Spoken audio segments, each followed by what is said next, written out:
Hello friend, Sania's রান্নাঘরে তোমাদের স্বাগত। চলো দেখাই আজ আমি কি বানিয়ে ফেলেছি। দেখো, আজ আমি ম্যাগি বিরিয়ানি বানিয়েছি। তো আমি নিজে হাতে ঘরে এটা বানিয়েছি।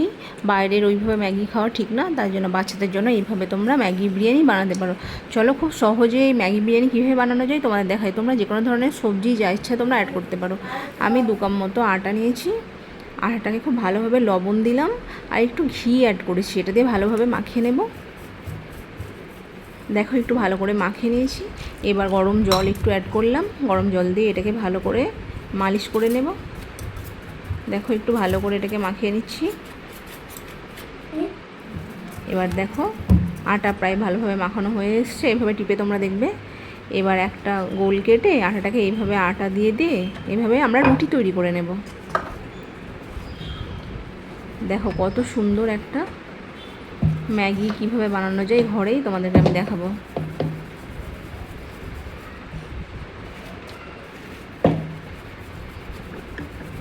দেখো আমার আটা রুটি হয়ে গেছে। এতে তোমাদের ময়দাও অ্যাড করতে হবে না, আটা দিয়ে এটা হয়ে যাবে। তো রুটি গোল হয়ে গেছে। এবার আমি একটা চাকু নিলাম, চাকু নিয়ে এটাকে লম্বা লম্বা করে কেটে নেব, একটু পাতলা পাতলা করে কেটে নেব, যেভাবে ম্যাগি চাউমিন যেভাবে হয় সেভাবে আমরা কেটে নেব। দেখো এইভাবে লম্বা লম্বা করে কেটে নিয়েছি, অনেকটাই প্রায় হয়ে গেছে, আর কিছুটা আছে।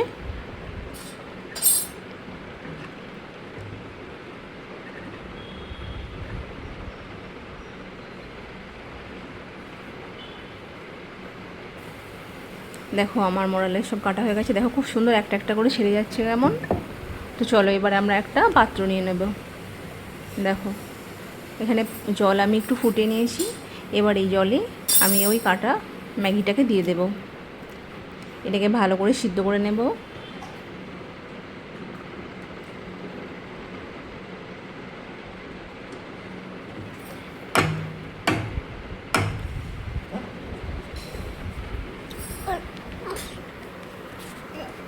তোমরা এটাকে একটু লবণ ছড়িয়ে এটাকে সিদ্ধ করে নিও।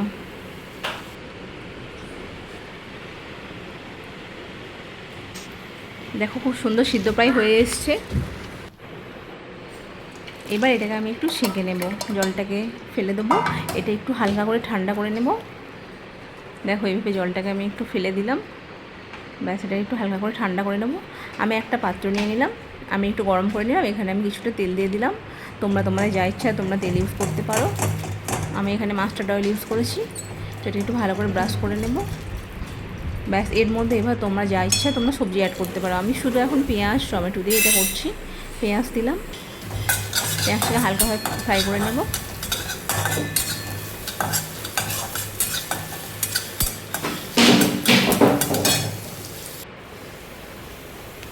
এবার হলুদ দিলাম একটু, জিরে ধনে গুঁড়ো, লবণ। তোমরা স্বাদ মতো লবণটা দিয়ে নেবে। বাচ্চারা যদি লঙ্কা খেতে চায় তোমরা লঙ্কা অ্যাড করবে। আমার বাচ্চা লঙ্কা খেতে চায় না, তাই আমি লঙ্কা দিইনি। তো টমেটো দিলাম কুচি কুচি করে কেটে। এটা একটু ভালোভাবে একটু সিদ্ধ মতো করে নেব।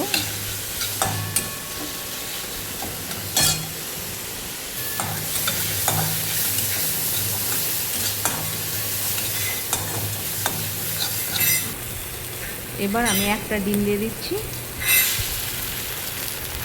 তোমরা যত ইচ্ছা একটা দুটো তিনটে যা ইচ্ছা ডিম অ্যাড করতে পারো, কোনো ব্যাপার না। তো আমি একটা রুটির জন্য একটা ডিম, একটা টমেটো, একটা পেঁয়াজ দিয়েছি মিডিয়াম সাইজের। এবার একটু জিরে গুঁড়ো দিলাম, ভালো করে জিরে গুঁড়ো একটু লবণ দিয়ে মাখিয়ে নেবো ওটাকে। ব্যাস এটা ভালোভাবে একটু হয়ে এসছে। দেখো এটা প্রায় ভোনা মতো হয়ে গেছে।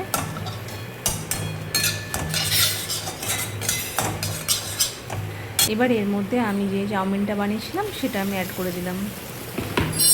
ম্যাগি চাউমিন যা ইচ্ছে তোমরা বলতে পারো।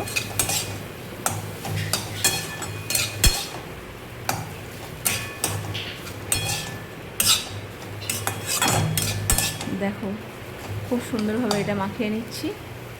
এবারে তোমরা সস টস যার যা ইচ্ছা তোমরা ইউজ করতে পারো। আমার বাচ্চা সস টস কিছু খেতে চায় না, তাই আমি এটা সিম্পলভাবেই করছি। দেখো এটা ফ্রাই করা প্রায় হয়ে এসছে। দেখো এটা রেডি হয়ে গেছে। তো চলো কত সুন্দর হয়েছে দেখো। তো তোমরা বন্ধুরা এইভাবে যদি ঘরে বানিয়ে বাচ্চাদের হেলথের জন্য বানাতে চাও তো তোমরা এই রেসিপিটা ফলো করবে। আর তোমাদের ভালো লাগলে প্লিজ লাইক শেয়ার কমেন্ট করতে ভুলো না। আর আমার চ্যানেলটিকে সাবস্ক্রাইব করে দিও। সানিয়াস রান্নাঘরে তোমাদের স্বাগত। আজ তবে আসি, টাটা, বাই বাই।